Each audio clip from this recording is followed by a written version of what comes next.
Art Chat is made possible by the support of the Artistic Harmonies Association.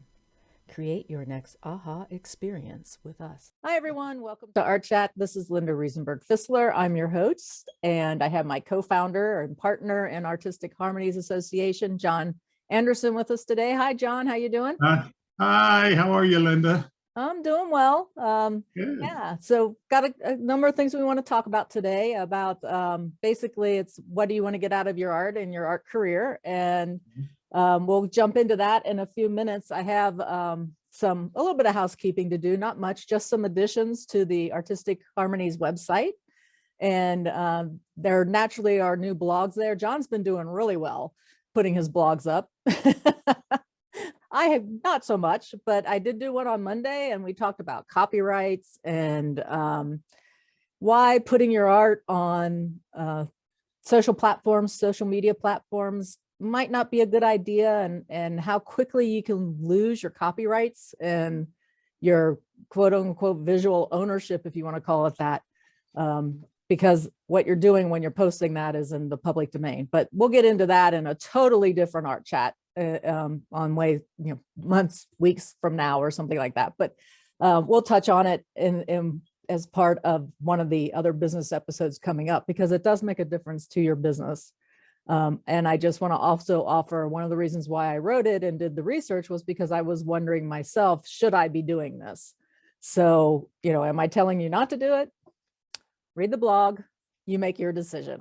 So, and then in addition to that, we have for the members 2 new articles in the aha moments section, and I'm just going to leave that there, so it's a surprise for our members. And to visit the website, remember it's Artistic Harmonies Association, but actually it's the short for association. So just if you're watching the blog, the address will pop up here shortly, and if you're listening, it's Artistic Harmonies ASSOC.com. All right, so with all of that behind us, we're going to go into our general discussion. And John, one of the things that you and I talked about in the green room was aha moments and life-work balance and the relationship to making decisions related to starting a business. So I know you have a couple things you wanted to say about that off the top of your head. So before we jump into the real meat of what you want from your art and your art career, I think what you have to say kind of leads us into that discussion. So go ahead. Okay. Yeah, I think, and of course we touched on this in the last art chat, that what we're dealing with is, as far as whether you're starting your business or even if you've got one now, it's important to make sure that you have times when you can step away from it, that you can handle other things in your life. And so that's what we mean about work-life balance, is that you're able to, say, here we are, I'm doing this, I love it, but hey, I better let it alone, because, you can get, I always say you can get burnout, and the result of getting that is because you were on fire at some point in time, but that fire can go down if you don't stop and refuel and that kind of thing. So that was really where we were last week when we talked about values and we talked about your businesses, that it's very, very important to make sure that you have that time away from life and that or away from work, so that you may be paying on a 3-hour stint, and then things don't start to look good anymore. And we had talked about this, Linda, and you had mentioned to me that a lot of the artists that that do plein air painting, the light is so important. Mm-hmm. And I had mentioned to you in the Lloyd Branson book that in my research with him, he used to explain that to all his students, and that he would paint, but he would paint long enough until the light shifted to where he said, I'll come back to this exact same spot tomorrow to catch the original light that I had. So very, very important in painting too. Right. As far as business, half of the time when you're knuckled down in business, you don't see the light anyway. So it's artificial light, right? Yeah, that's right. That's right. But we talk about that, and too, that you have to ask yourself whether you're going to start a new business or whether you're in one now, that you have to ask yourself that question about what do I really want out of this? What do I want this business to give me back? How much do I want to put into it? How long do I want to do it?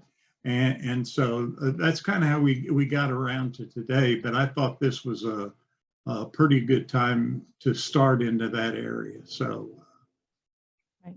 yeah, again, we can go back to previous episodes and talk about things that we did before, and it all kind of folds together, and you'll know when you're in the groove on it. So Yeah. So, so questions like, hobby versus career, that has to have some input. Is this a hobby or is it a career? And you can sell even if it is a hobby. You don't have to have it as your 40-hour-a-week job. You can, do other things. Maybe a lot of artists, when they graduate from college, go right into something else because they're not making money on their art career. And maybe they even start considering it more a hobby because they're only spending a limited amount of time on it. And of course, 40 hours a week getting paid by somebody else. And that's what they pay you for, is your time. So time is like the most important piece of this whole equation, actually. I had a friend over in the Netherlands who we got kind of Formula One racing fever this past weekend, and started talking about possibly doing an F1 podcast, a Formula One podcast. And I had to tell him this morning, it's like, looking at everything that I have on my plate, I really don't have the time to travel around the world. Not that I would be actually traveling around the world, but, following Formula One. And am I that techie that I know cars? I'm techie enough, but not enough to, really know what these cars are up to. But yeah, so I had to back off of that commitment, told him I was sorry. And, he has a lot on his plate too. So it was probably one of these things where we were both trying to be nice to one another, and then it was like, oh, I don't want to let him down. I don't want to let her down and all this. So I finally just sent him a note saying, hey, I think I overcommitted here, and told him what I had on my plate. And he sent back, no worries. Thanks for letting me know, and a heart. And I was like, we're still good friends. That's good. So, but it's those things where you get caught up in those moments like, oh, gee, wouldn't this be fun? And you're motivated by that burst of adrenaline or energy. Like, this is different. This is something I want to do. But when you really start to come back and look at your commitments, and what you have to get done and what needs to be paid and what food you need to buy and cats that need veterinary visits and all of that, you just have to buckle down at some points and say, okay, the only fun I'm going to get is called exercise. Well, and that's a good point and too. Painting and writing and all that. So go ahead, John. Well, and that's a good point too, because it makes me think about somebody that has, quote, a real job, that the biggest advantage of being in business for yourself is that you can schedule that time how you want it. If you imagine that you're sitting at a desk, you're working for somebody else and you're working for a paycheck, it starts to wear on you, and you can't just push away from the desk and get up and walk out and say, hey, I'll see you. I'll be back in a little bit. I'm going to go have some me time. They get kind of touchy about that. Yeah, so, just a little. Yeah, it's really motivating, if you will, I say, on the end of starting your own business and being your own boss. Right. Well, what do you think motivates people to turn their ideas of art? Let's just take subject A that's out there, and they say, boy, I have just decided I can't live without painting full time as my career. What motivates them to do that, in your opinion? Well, I think the biggest motivator is doing something that they love to do. Mm-hmm. What motivated me to change from Procter & Gamble to painting and writing was my love for doing that. And then the fact that, before, like you said, like we said, I was getting paid for 40 hours a week, actually working closer to 80, and having no time to myself, to paint, to write, or anything else that I wanted to do. I was lucky if I got exercise in. So, with that kind of commitment to someone else's dreams, it wasn't my dream to have the best diaper on the market. It was Procter & Gamble's dream to have the best diaper on the market. Nothing to do with me. You were living the dream. It was just somebody else's, right? That's exactly it. So yeah, at some point it was like, is this really worth it? I'd rather be writing. I'd rather be painting. I'd get so much more joy out of that. The motivation was I was living my life for me. And of course, the years that I put in working at Procter & Gamble enabled me and my husband, who was working for the Department of Defense at the time, at some point in time in his life, he was able to also say, if we, cut back on this, that, and the other things, we could probably do what we want. And that's like, okay. So it made it an easy, the motivation was that we put in that hard work in somebody else's life, and it still left early enough in my life to start a 20 to 30 year career in writing and painting. So, so the motivation was I wanted to work for me. I wanted to do what I wanted to do. And I didn't want to deal with corporate America anymore. And when I say deal with, I mean, as far as getting paid by them and making their dreams come true versus making my dreams come true. So, yeah. I think one of the hardest things to come together on is you tell yourself, well, or you ask yourself, well, why is it that I do want to just leave the security of a job somewhere and start painting? And then all of a sudden you find yourself involved in a business, whether it's art or anything else, and you're trying to make your ideas and your dreams happen. There are other motivating factors. And you might come to a point where you say, well, I just need more training. Could be business training. It could be watercolors as opposed to oils. And so that's kind of a situation too, where you have to deal with making the decision and moving forward without thinking it's all about the money. Because I think that's what hangs a lot of people up, is they get started and maybe they've done it for a month or 2 months and they're thinking, boy, this is taking a long time to do and I'm running out of money. So that's one of the things too. It motivates you in one way, but that's not the reason you got into it. But there's a panic button there that you hit and you say, I got to be making some money. Yeah, so, even after 20 years, there's still a panic button that says I need to be making some more money.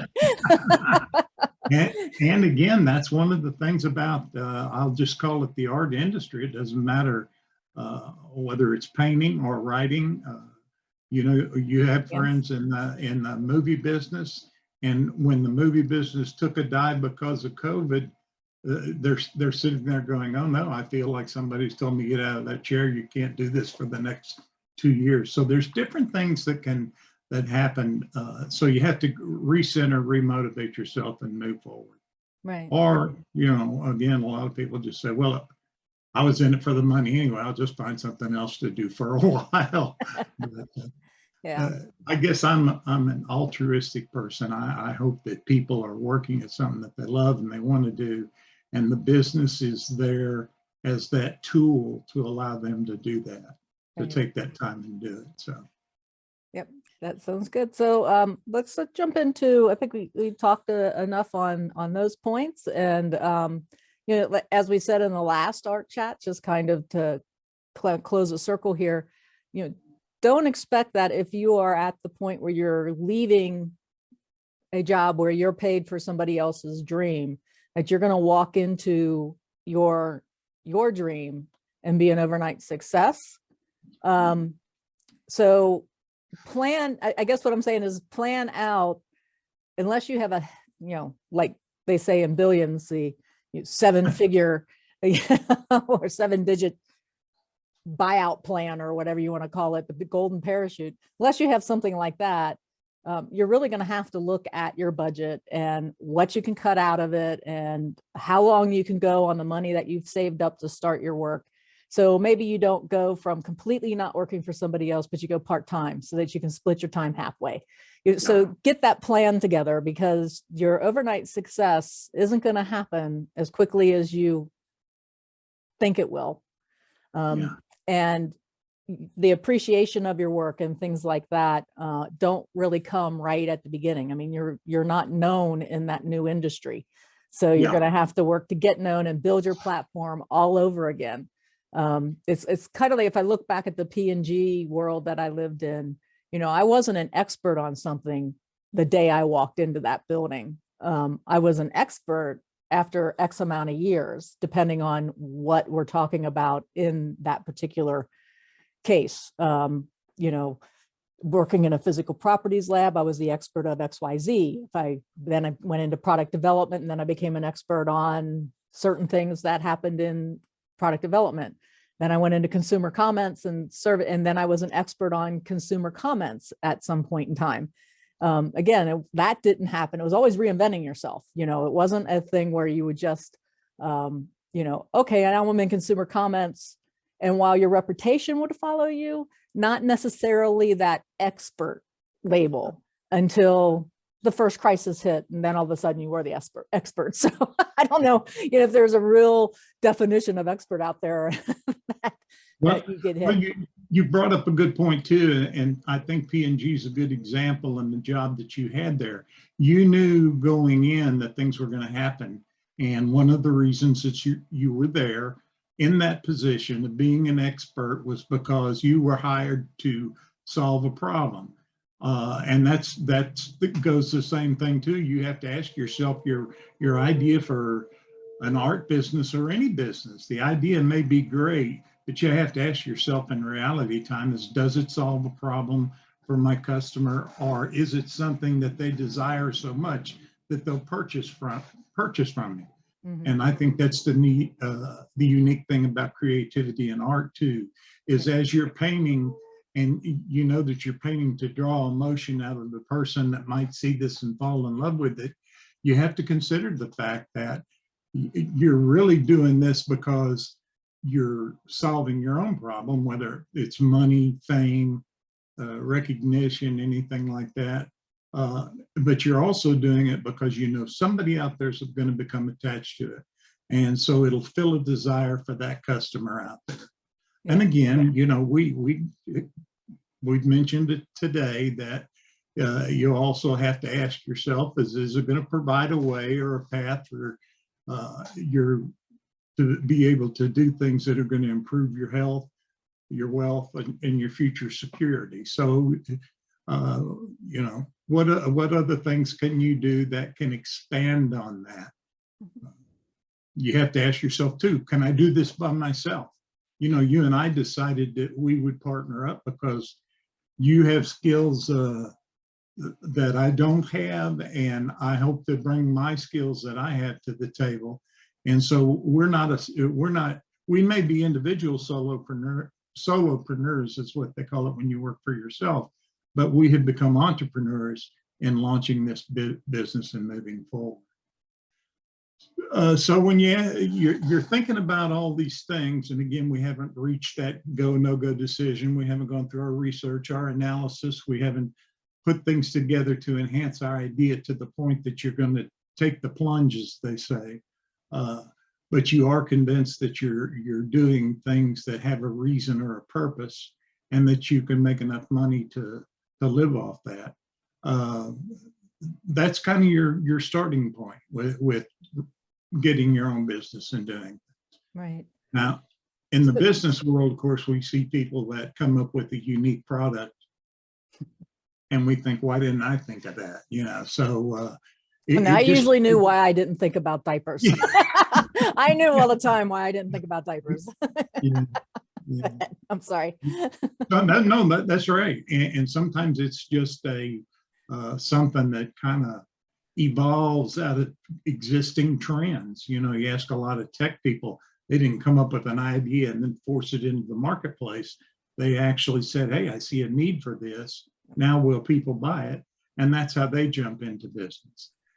So again, tons of things to think about. And as people become members and they start to look through our different courses and selections that they can make, they'll learn all these mental checklists. I assume you've got them in when you start a painting too. You've got a blank canvas. Yeah.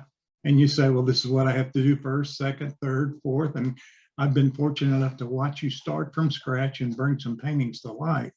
And business is the same way. You're giving life to something that's unstructured in the beginning to make it your own, and something that other people will appreciate and value and buy from you. So Right. again, it's hard work, but you got to do it. We talk about, or we have talked about today too, you get to a point where you're discouraged or something isn't working out for you. So you have to stop and step away and then come back. You have to manage your time, and that goes back to the work time balance. You want to achieve the lifestyle that you want, but at the same time, can't work yourself to a frenzy. Right. So I think, go ahead. yeah. So I think, we kind of hit on what we were talking about in the previous art chats. And I think we're going to jump into question one here, because we've kind of gotten into that a little bit, but what else should people think about when considering ideas for a business? I think you've got a set of questions, it looks like, that you want to go through and talk about. Yeah, and I think it begins with what we just ended up with. Right. You have to be able to manage your time efficiently, knowing what you're going to do. You're going to set particular goals, whether they're daily or weekly. You may decide that you've got to have this project done by a certain time, so you put it on your timetable, and then everything else fits under that until you've wisely and efficiently used your time. So you'll be thinking about that, and in order to set goals, i.e., I want to put this painting up. I've thought about it, and I know what I want to paint, and so therefore I've got to have a strategy to make that happen, to get it to the point where I can sell it to somebody and get that return. Now, you and I talked about this the other day. I said, what do you do with the paintings that you're not happy with? And you said, well, I do hang on to them for a while, and but if I just know it's not going anywhere, I destroy them, start over on it.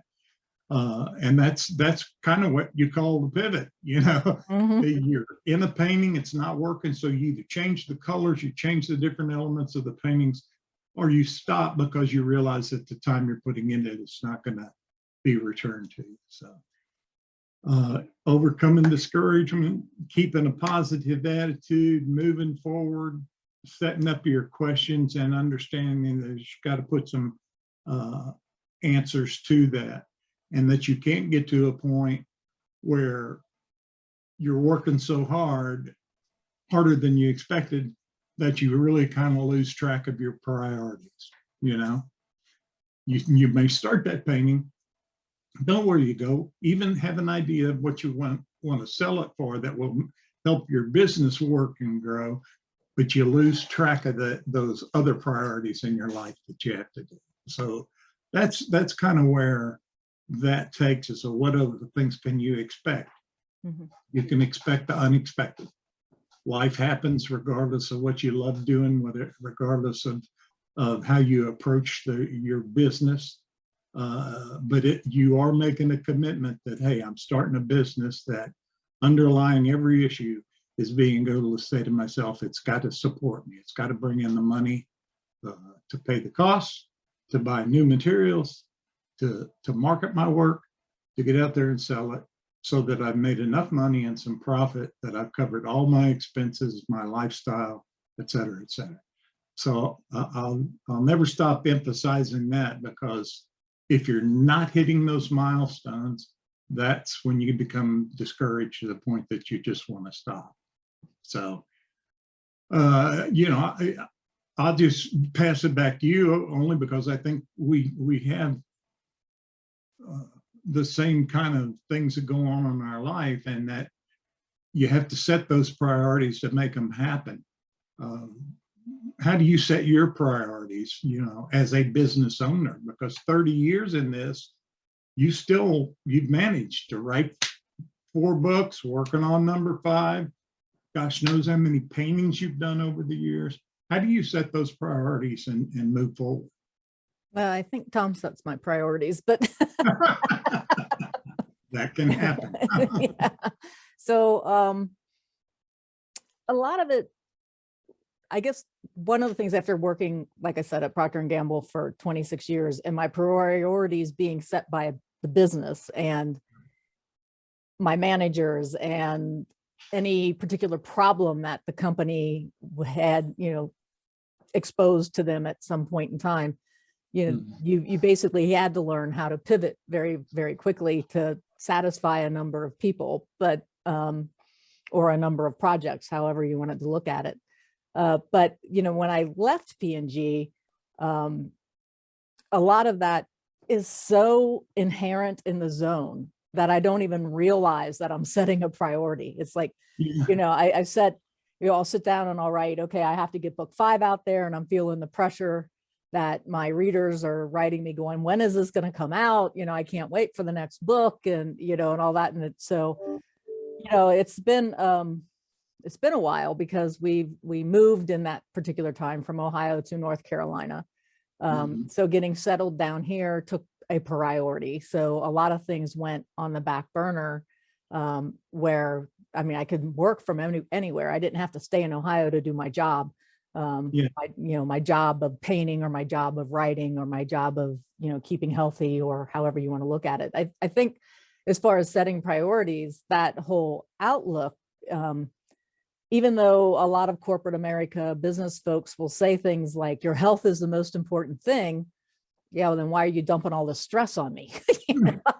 Yeah, well, what's up with the deadlines? Yeah, what's up with the deadlines, and why do I have to work 60 hours a week and you're not giving me time to work out? And as you always had those questions going through your brain, where now it's the priority is my health. That's pretty much number one, because if I'm not healthy, I won't be able to do anything else. Right.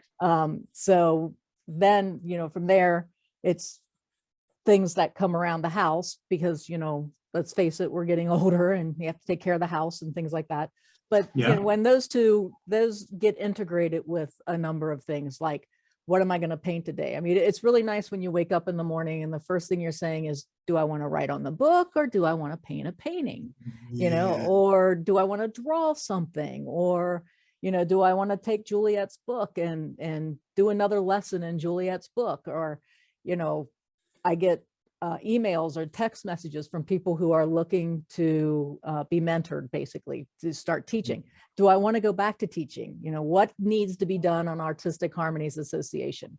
And of course, John and I have told you, I don't know how many times, we're in touch with one another at least 2 or 3 times a day.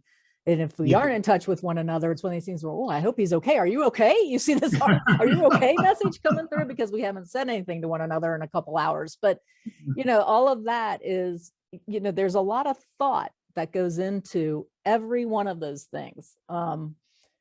We may not be physically doing something like, and when I say physically doing something, I mean something like, I wrote something down and there's this output that happens. There's this product that happens at the end of it.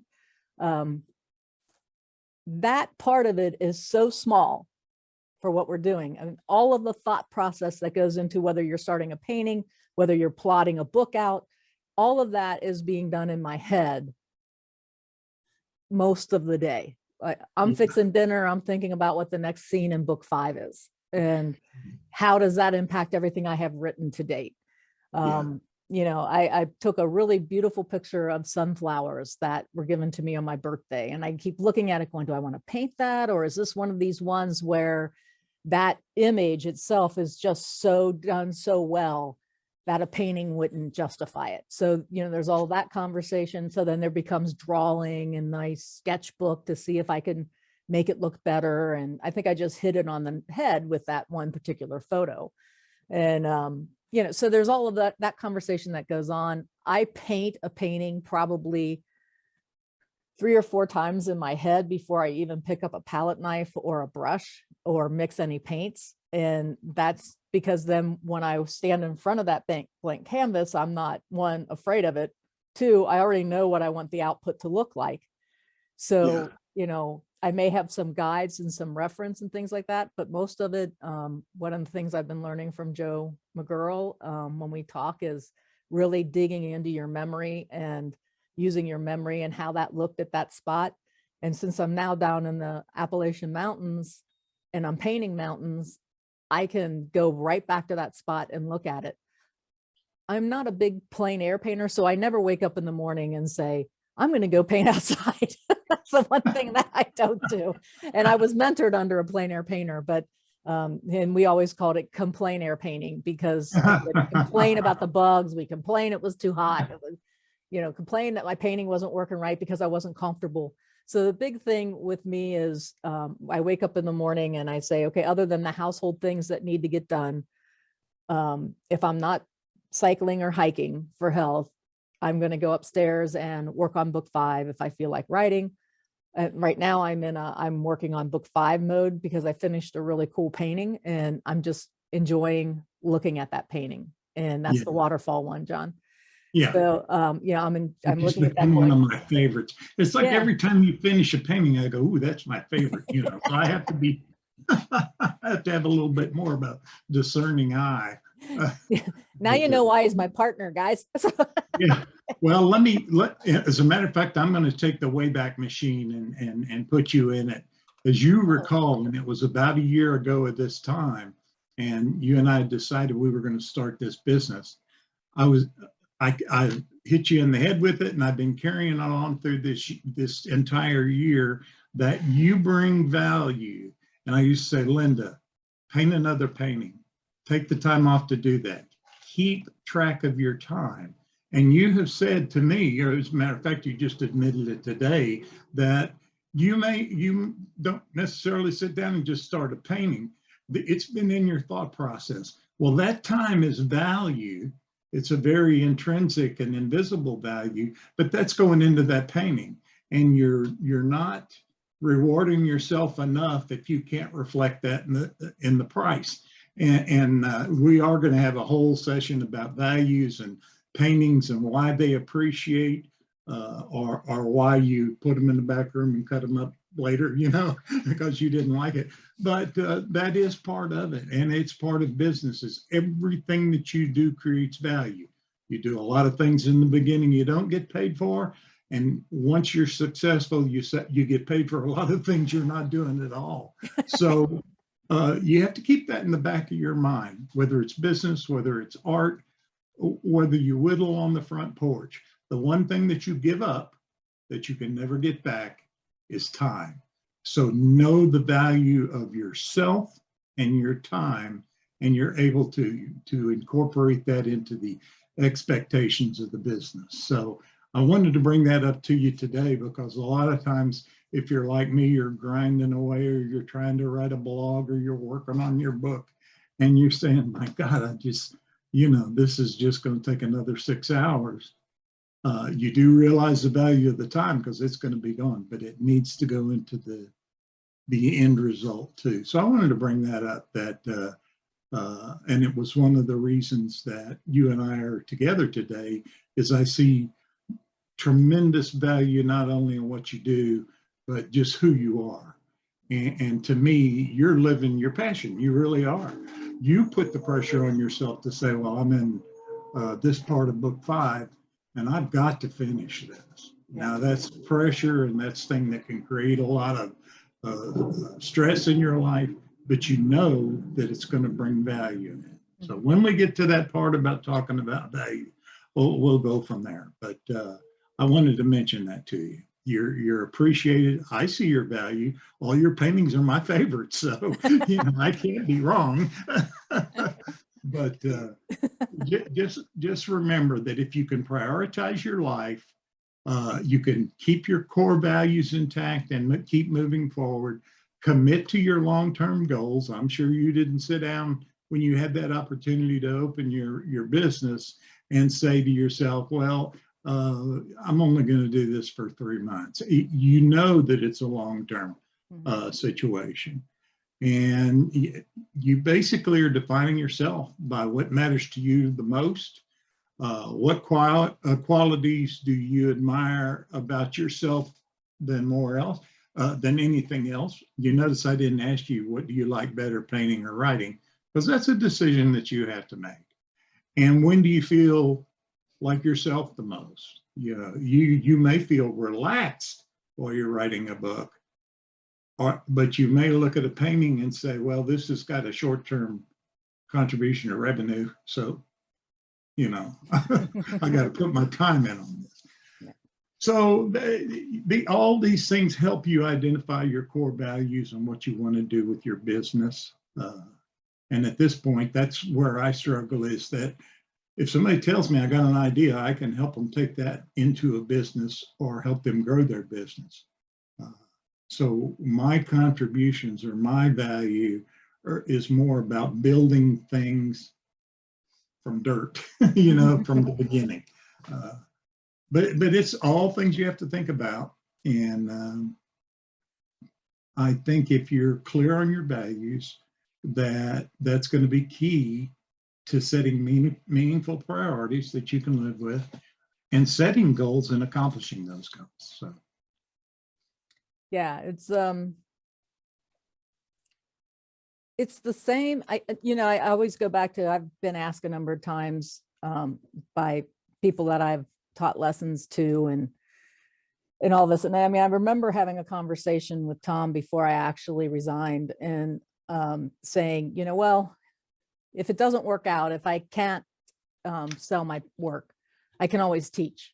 And I'm not, don't, if you're teaching out there, that's great. I don't have anything wrong with that. I taught most of my career here.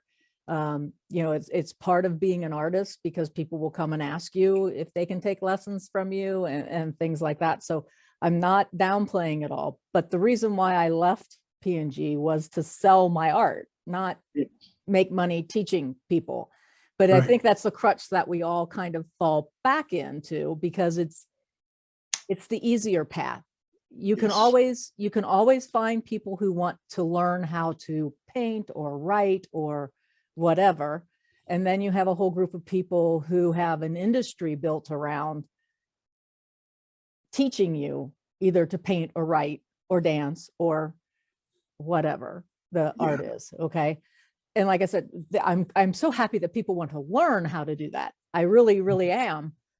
But again, when I left, and my goal wasn't that I become the best art teacher around or the best writing teacher around, but it was to become an artist and to sell my work and to,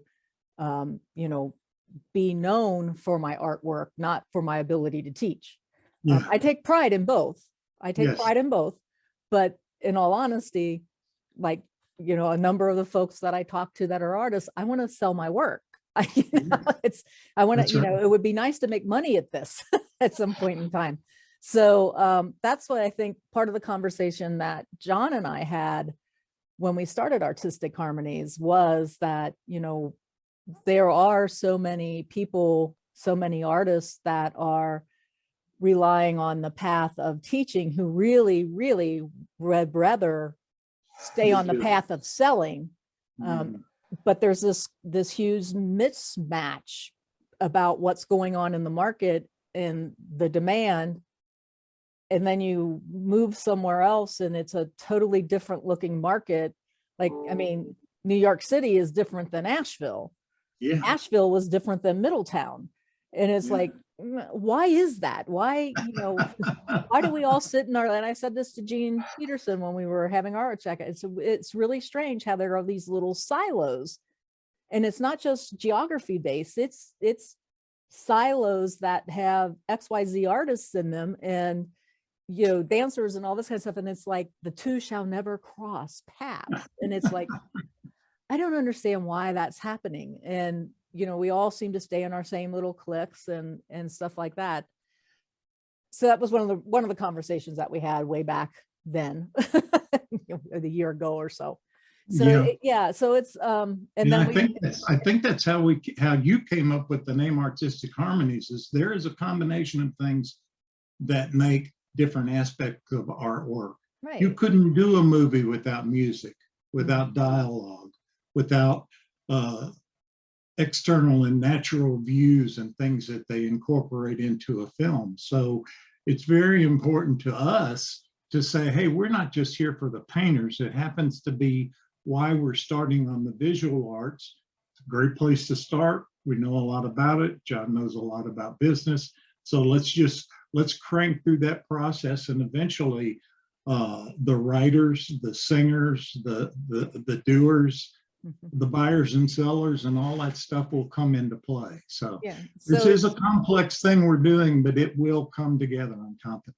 right. And just to emphasize that it isn't just about visual art, is if you go and look at our honorary members, we have artists, we have movie producers, we have directors, we have writers, we have, you name it. We have a dancer, Broadway dancer. I'm trying to think who else is in our large list, but You basically, have a singer? No, I'm just kidding. I can't sing a lick.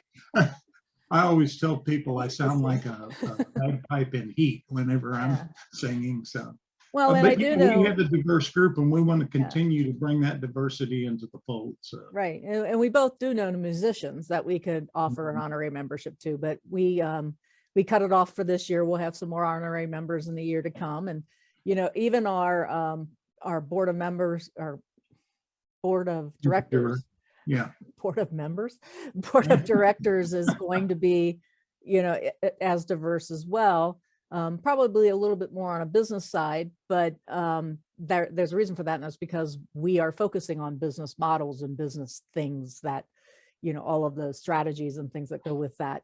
So we want a strong board that can input on that as well. With saying that, every one of the honorary members are business people too. yeah. They have to work with on the business side, not just on the creative side. So, so keep that in mind as well. So you can go out to the website again and check out our honorary members. They're from all walks of life at this point. And we do want to honor diversity. And if you're interested in joining us, just, as a member of the website, you can sign on and do for it there. Or if you want to get more involved, I mean, certainly contact John or I, and we can have a conversation about that. And I forgot we have a jewelry maker too. So, Yes, so she's terrific. yes, she does great work. So anyway, enough of that plug, but I just wanted to talk about that's where Artistic Harmonies come from. It's that umbrella of all arts, not just visual arts. So, and it's funny because this is something that we don't think about day to day, but what is the value? What is the importance of honorary members? You've just covered that. What is the importance of the board of directors? Well, they have specific objectives in mind to where they sit down together at the meeting and they say, okay, what are we doing in order to bring value to this business? Because if we bring value, assets increase, you're taking care of your stakeholders, your investors. And as an artist, you may not think about that every day because you're all one rolled into one. So it's a unique dynamic that everything has a purpose and everything has value. So. Yeah, let's take a second though, John, because that's something that artists don't think about. And I mean, I'm a solopreneur, like you said, and I don't think about enrolling people into my business, okay, for lack of a better word. I mean, you're talking about stakeholders there, you were talking about investors there. This isn't something that an artist thinks about. This, why would I go out and get a board of directors for my business as an artist? I'm just selling my art. I'm just giving lessons. I don't need to think that deep into having stakeholders and investors and a board of directors. And I'm just going to wing it. More or less. Okay. That's right. But I'm going to do everything that needs to be done. I'm going to take all the responsibility. I can't really afford to hire somebody. I'm making ends meet. I'm making a little bit more money than that. But that's why independent contractors are out there. You may say to yourself, well, I have to balance my use of time because I know I have to take the time to go out and sell my painting. But if a lot of people use galleries, which I'm not a big fan of, but you might have an independent contractor that works directly with buyers, and that has value to it. And it can actually bring you more value as the artist because you incorporate that into your costs and the benefits that will come from this person assisting you. I mean, I know you used to, but you don't make your own frames. sometimes you finish a piece of work and it requires a very specialized frame. Well, if you had to stop and go buy the materials and cut them down, which all these things Linda knows how to do, folks. But it is all part of the process of bringing value to your work. And that's why it just breaks my heart sometimes when I see an artist.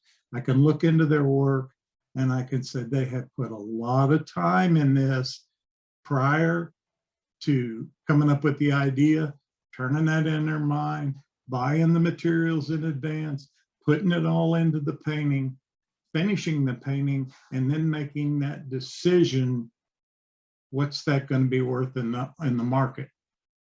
And every time I say the word market, even as a businessman, I see people negotiating for price, and I say value has value. You need to get the value that you deserve. So, yeah.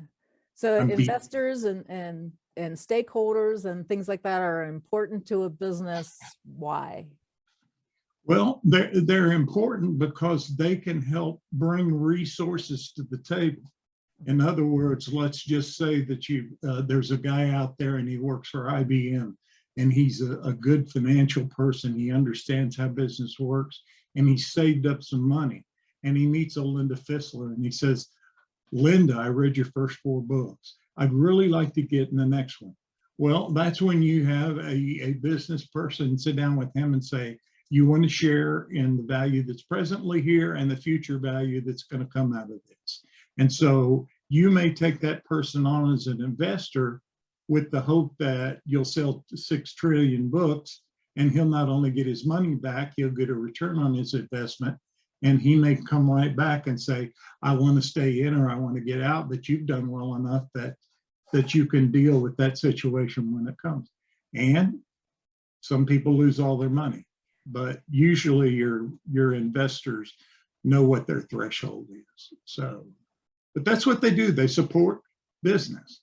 They buy stocks in Ford Motor Company because they know that the stock is going to go up. Once you're a proven commodity, as an artist, hey, you think they don't see the banana on the canvas and go, that's sold for what?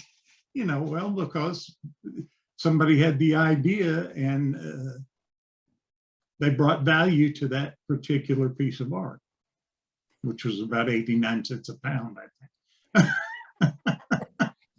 Wow, those are well, I hope that answers the questions, but everybody has a place. Yeah, and the reason why I wanted to get that specific on it is because most of the artists that I talk to, whether they're master artists, popular artists, or just starting out, or someone like me who has been working for 20 or 30 years and just basically doing it all by myself, it's that gets kind of scary when you start talking about investors and you've seen it, you've seen the fear in my eyes when you start talking about this for Artistic Harmonies. Yeah. And it's kind of like, I don't want to owe anybody any money. Well, that's not what we're talking about. We're not talking about them having an expectation that if they don't do their work, the investor or the stakeholder, if they don't do their work, they know they're not going to get their money back. So it's someone who is there to prop you up, help you out, and says that he sees your value and what you're bringing to the table and wants to get that word out as well. Exactly. So, and there are things like in the self-publishing world, they have these things called street teams and stuff like that. And these are, it's another word for investor. They may not be putting actual money in place, but what they're doing is getting X free books from you, for example. It could be a barter, and they're going out and telling everybody how much they actually love your story. Or your book, or the way you write, or the way you paint, or whatever. But that street team has invested either time or money in that person, and wants to help get the word out about you. Some of it can just be done on a friendship level, but don't think of them as, this is my best friend because she goes out and talks about my business, or he goes out and talks about my art. No, that really is starting up a bit of an investor or stakeholder in what you're doing. And there are things that you may do for them that you wouldn't do for the average person that walks in off the street and says, oh, I love this painting, and pays you, right off. And then you never see that person again. So it's, there are differences, and you really have to, as an artist, start to wrap your mind around the business words for those people, stakeholders, investors, all of that stuff. Now, if and I think where a lot of mistakes happen, and it happens with me, it happened with me as well. I think where a lot of mistakes happen is we feel like we have to be in our own little silo and guard what it is that we do. Yeah, we'll teach it, but we're not going to teach everything. That's right. So, because if I do, then you may be better than me. Oops. Yeah. Not well, good. it's funny you mentioned that, because I told my kids growing up, I said, I've taught you everything you know, but I haven't taught you everything that I know. So, take it for what it's worth. But yeah, there's some holdback there. Yeah. But, and rightfully, I mean, to me, that's the person's voice. I'm never going to be able to paint in the same voice as somebody else, but, or write in the same voice of somebody else, no matter how many times people tell me that my books remind them of Lee Child's work. They're not Lee Child's work. Lee's pretty famous. I'm not. So, but no, just seriously, it does take, and I think where a lot of creatives possibly take a step to the left, I don't want to say, and I probably shouldn't even say left, but don't go the right way, maybe is the best way of saying it, is that we don't look at what we're doing as an actual business, where we have this structure that you and I have been going over in the last couple episodes. And it's like, I don't need all of that. All I need to do is paint. I need to go out and buy a place where I can show my art and people will come and buy it. And it's like, yeah, okay. Field of dreams. For the, good luck. For the highest value. And again, I'm pounding that word in, because when you really get down to the nitty gritty, when you're talking about value, you're talking about good versus bad. You're talking about all these elements that bring value to a business, to a piece of work. You talked a minute ago about why do people invest? Why do people go to GoFundMe and give away money and not expect it? So it's just some people are just that way. And it all adds up. Yeah. And let's take a step back with that.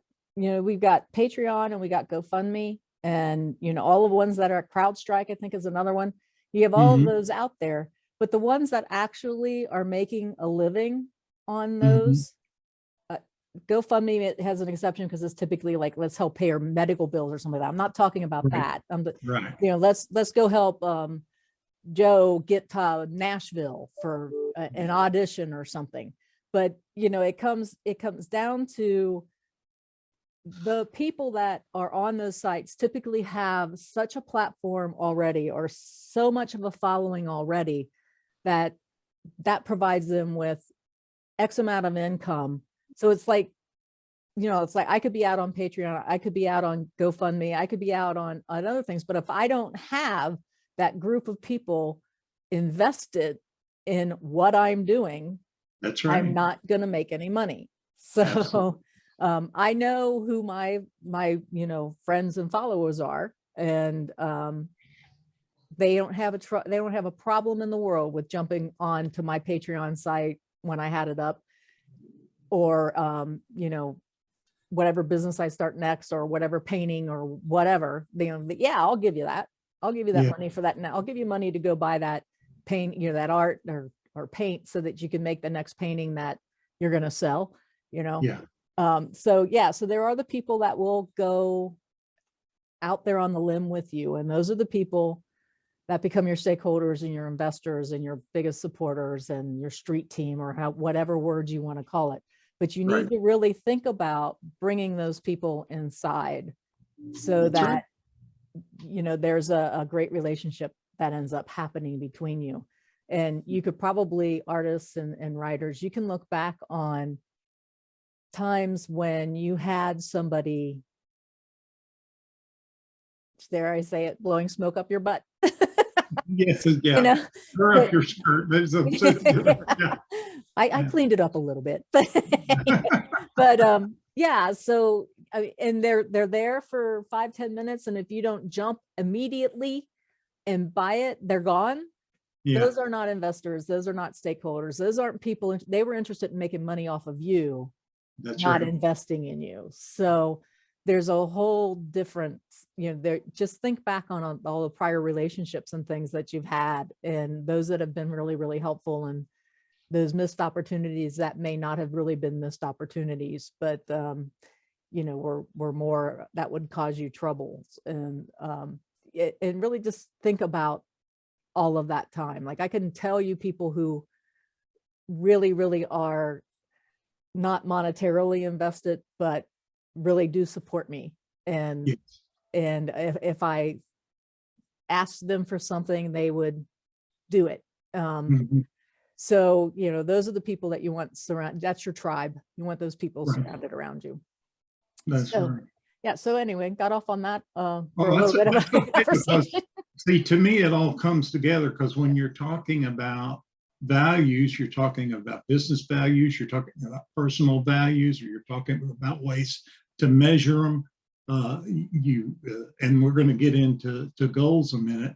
I would like to drop a quick sneak, or what would it be, a sneak peek? Yeah, into our conversation here, because when we finish up the rest of these this series of 10, we're going to go right into values. I hope that this will entice people to become members and to spend more time with us. They're giving up their time, but they are supporting us, and they're going to find the value, the deeper value of what's involved with business values and personal values as we get into that. But that will be the next general broad topic.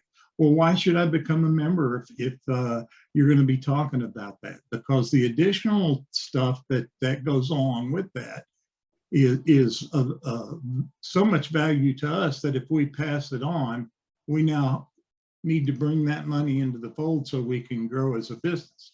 Right. Yeah. And I think it's important. I think it's important for folks to know, like, yeah, we did launch our website, and yes, we have launched our business, and yes, we're sitting here talking to you about becoming members and joining us on our journey, on your journey, or bring your journey into our journey, however you want to say that.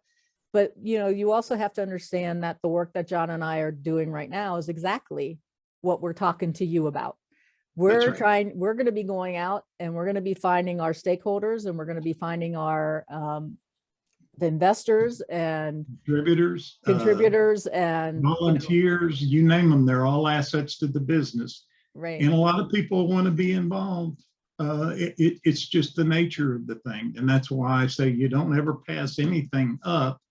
And we're going to rely a lot on people that don't have a lick of sense like me when it comes to putting together a painting, but they love it. They appreciate it. They see value in it.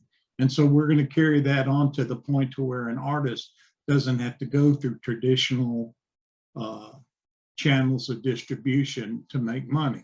We're going to maintain the value and increase the value based on that artist's work. And we're not going to put it on the internet where people come on and say, oh gosh, that I can get that for $50 less. Well, that's not the purpose of value, to chop it apart. It's to increase value and to be able to recognize value. So again, that's going to be the next part of our series when we jump into that. And to be honest with you, I'm really excited about that, because I think there's going to be a lot of aha moments that are going to come out of that when somebody goes, oh no, I've just been figuring how many square inches and how much paint and how long I put the money up and this, that, and the other to determine the value to sell something just to keep food on the table. You got to know why that's important to be able to establish an ongoing value for your work.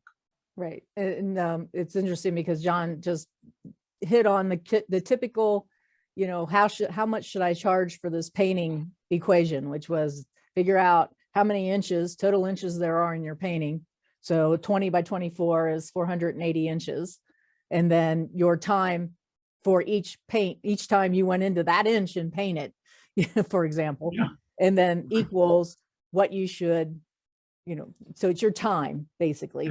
480 inches times what you're going to charge an hour equals what the painting, what you should charge for the painting. And if it's the cost of the cost of the canvas, it's the cost of everything that goes into that painting. The traditional way is to do it based on, like you said, right. how big is it? You know, Yeah. And typically, in all honesty, we tend to undervalue that dollars per hour rate that we use as our standard in that equation. If I typically, to give you an example, when I coded websites after I left P&G, I had a part of the business was not only that I was doing art and writing, but a lot of times people would hire me to come in and do some stuff on their websites. So my consultant fee for that was, and I'm talking, this is back in 1999, it's a lot higher now, was $25 an hour. But I never charged $25 an hour for my paintings. Why didn't I? My time was my time. Okay. So, and part of the answer is, well, nobody would pay that amount of money for it. You know, it was priced too high. Okay. Yeah. Well, then I'm undervaluing my art. And what about people that spend all that money to go to college and they come out and the first thing they do is take a job that won't even pay off their debts? Right. That's a non-appreciation for your own value. Mm-hmm. Experience, time, learning, all that comes into the scope of value. So right. Yeah. So like I said, I'm excited. Yeah. Yeah. Good conversation. Yeah, we're jumping ahead. You guys are getting a glimpse into John and my conversations every time we do this. But anyway, so let's jump back to, let's get everybody back to goals. Right. Yeah. So how does a person connect values to business and personal goals? And I think you have something that you want to get. It's kind of a little word that will help us remember this. So go ahead. Yeah. I'll go through this and probably, again, we'll continue to talk about this, but you set goals no matter what's going on in your life. Your personal goal, it may be for tomorrow morning, I want to get up when the alarm goes off. I want to do this. You set a goal. And in the business, it's the same way. You say, well, I want to develop a product. I want to research a product. I want to bring it to market. I want to do the things that are going to bring a return back to me or my investors or my supporters. And so you have to set goals. Goals are very specific. You and I have talked and continue to talk daily that, where are we on our timetable? Timetable is nothing more than goals to be set up. If I make that decision tomorrow morning that I got this great idea and I'm going to start a business, then I better put a timetable together that's going to get me from that point quickly to the point where I can step back and say, well, I accomplished all these goals on the way. All I need to do now is get some strategic examples of how to enhance that, and you move forward there. So this is very common. These are called SMART goals. It's to help people understand the meaning of goals and how they should be formulated in order to reach points in their business or their personal life. And you'll hear this a lot with personal coaches that, well, what are your goals? What is it that you want to do? What do you want to accomplish? Going back to the beginning of this art chat, why do you want to be in the art business? What's your reason, your purpose, and all that? And I'm not just mincing words here. I'm just saying this is all part of that thought process. So let's break SMART goals down a little bit. The S in SMART in SMART means that you want to be specific. Just like we talked about the timetable, you want to create a broad timetable of activities that you're going to have to do to move your business forward to grow. That might be the research, that might be the actual physical planning of what you're going to have done by what date and how you're going to get that done, what I call implementing it. Excuse me. You'll continue to monitor and evaluate that and put yourself in a position that if everything goes smoothly, great. You increase the number of goals or the value of the goals that you're putting together. But they must always be specific. They need to be well defined and it needs to answer all those, I call them the 5 W's, as does everybody else. Who, what, where, when, and why. And so be specific about those things. Well, who am I going to sell my paintings for? What kind of price am I going to do? Where am I going to get involved in this to the point that I can get the quickest return? When do I start? And why am I doing this? You know, again, you see how these all come together. Mm-hmm. So that's the S in SMART. M means that your goals are measurable. And one way that you measure goals based on, again, time, knowing that whatever time you give up is not going to come back to you.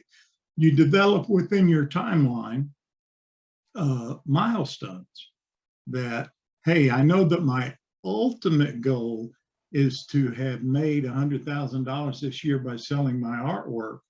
But that means I need to sell X number of pieces. I need to do this. I need to do that, which is all part of your strategy. And you're going to have timetables. So you're going to get 2 months into it and say, am I where I'm supposed to be in 2 months to be able to reach my $100,000 goal? So is it complex? Extremely complex. People have paid me good money to develop business plans for them.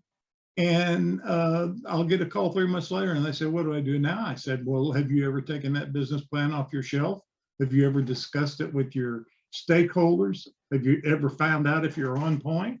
So it's all a process of being able to put together a model that will ultimately reach where you want to go. So those things have to be measurable. You have to be, say, I'm on target or I'm not on target. And the other thing is you don't want to make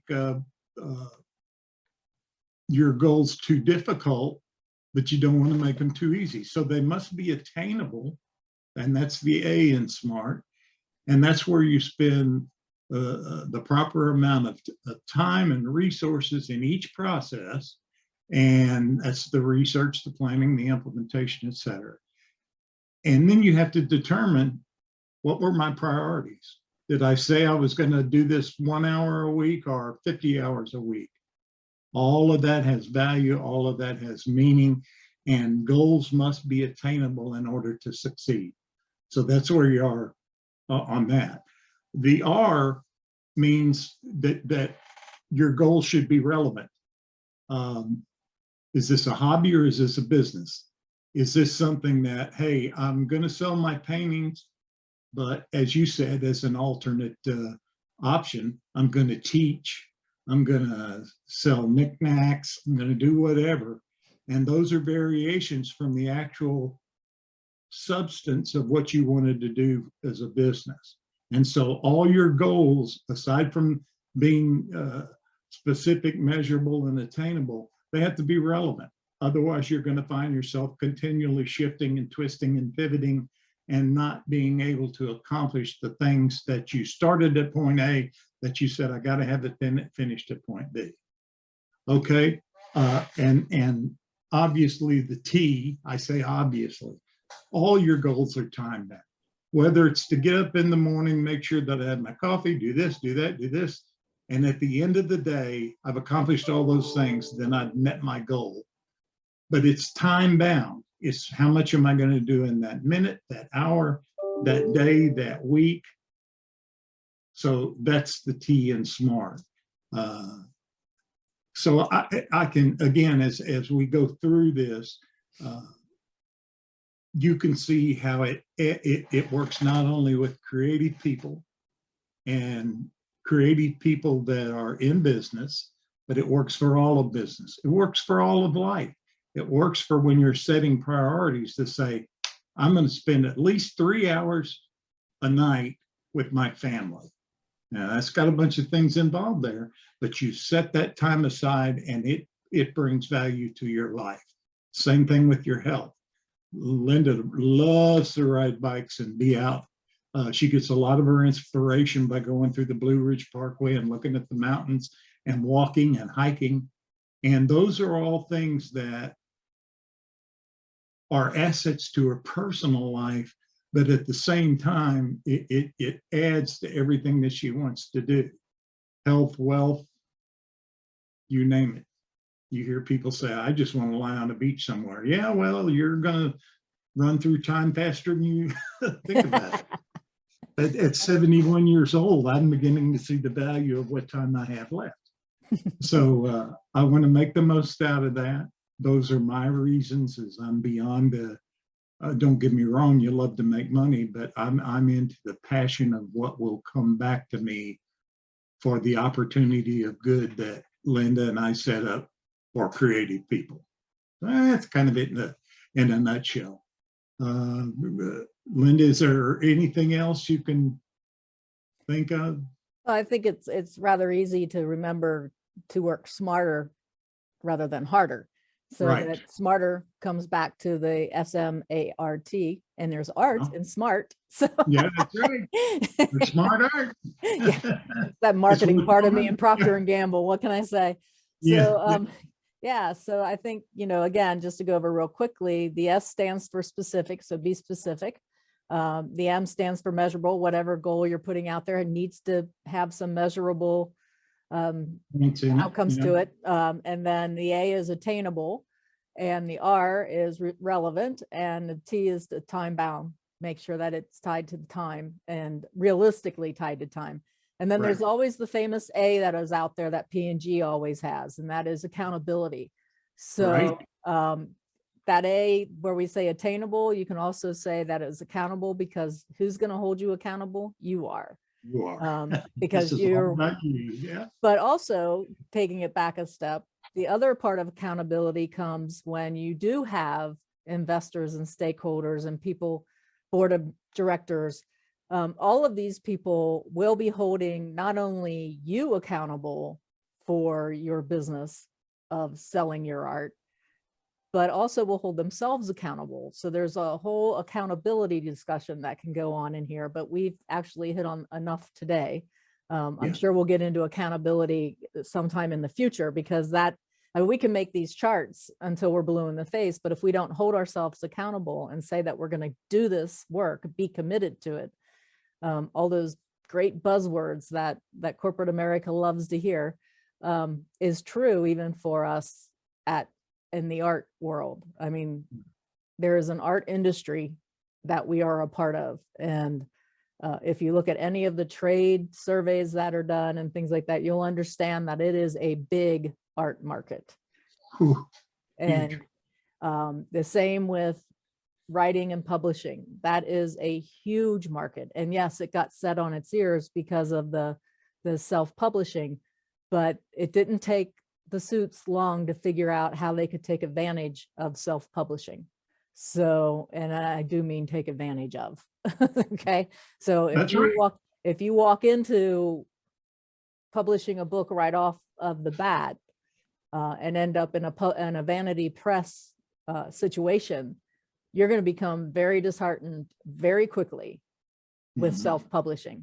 So you have to understand all of the pros and the cons that's going on in there, the same way you have to understand it for art, for anything that's out there. As much as we like to think that we are working for ourselves and that we can make it by doing what we're doing currently,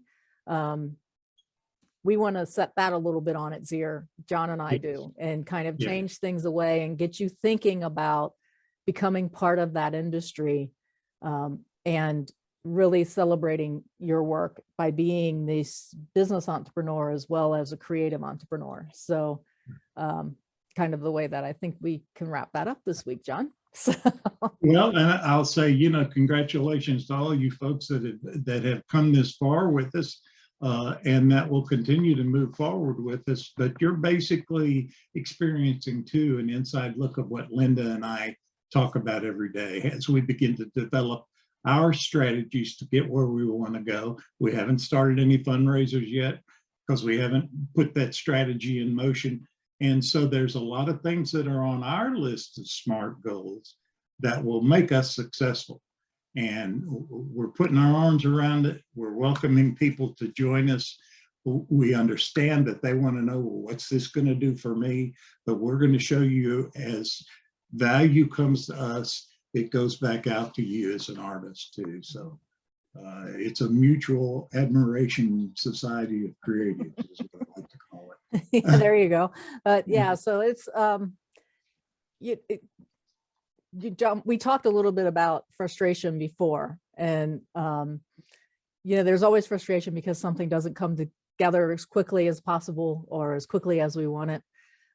But we both have had interesting things happen in our life on the life work balance thing that also has affected where we are at this point and what we're doing and stuff like that. And while the website has a lot of helpful information out there on it, it's just going to continue to get more and more as our life part settles down a bit more, and we can really start wrapping our arms around the creative things that we have on our milestone chart and from there forward.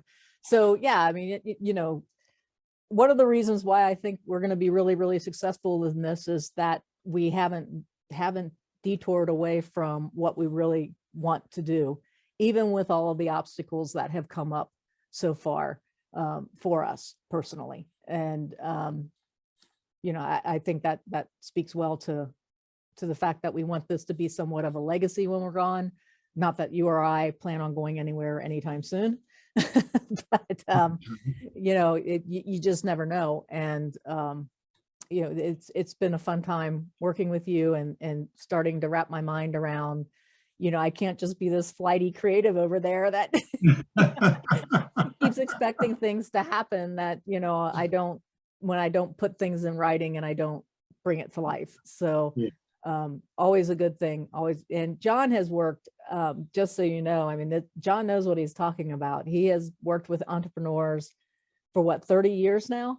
And well, I've had over 35 clients over 30 years. Yeah. And some small, some large. I've taken a private company public. I've done just about every kind of aspect of business work involved, except for accounting. Accounting is not a strong part. And I always recommend to people, make sure you have a bookkeeper, an accountant, a tax consultant, et cetera, et cetera. Yeah. Which we'll have. Yeah. Which we will have. Yeah. Well, and I want you all to be comfortable with the fact that whenever Linda and I sign off here today on this art chat, that we'll probably continue on for another 15 minutes, 20 minutes, 30 minutes, hour. Yeah. So glad you came in. Hate to be repetitive, but go to the website, become a member. Read the blogs, read the materials, and once you buy a membership, you'll get a little bit more each week, but eventually that's going to become the encyclopedia of artistic harmonies. So stick with us. Yeah. So I think that's all we have for today. Thank you all for listening. Please feel free to share this art chat with either the video or the audio with friends so they can jump on board as well. This isn't something that, I mean, yeah, there are proprietary things that we are doing and that we have identified that we're going to do. But this particular point that we're sharing with you is not proprietary. Otherwise, we wouldn't be sitting here talking. But so do please share that with folks, including the website. As you know, the best advertising that you can get is word of mouth. So if you do this, we definitely do appreciate you for doing it. And if you have any questions, like I said, you can get in touch with John and I via the website, artisticharmonies.com. And if you have any questions, go to the website. There's a contact page there, and we'll get back in touch with you. So this is where we say goodbye, and we will talk to you guys next time. I think we have episode 5 as another part of the business series that we're doing here. And just so you know, too, I'm trying to line up some conversations with some of the popular artists as well, and also our honorary members. I think what we'll probably end up doing is talking with Angela Miner, who is a editor at one of the Blue Ridge periodicals that come out, as well as somebody that I've been involved with writing wise for a number of years. And Angela is a great source of information on that. So we'll have one with Angela coming up, and I'm going to be getting in touch with a number of other of our honorary members here shortly and see if I can get them and coax them on to coming on to our chat just so that they can talk about their work and their loves as well. So anyway, see you next time, guys. Take care. Thank you. Bye-bye. Bye.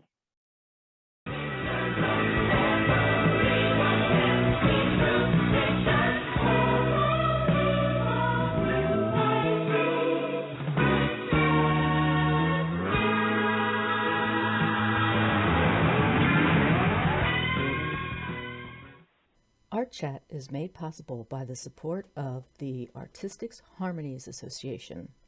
Create your next aha experience with us.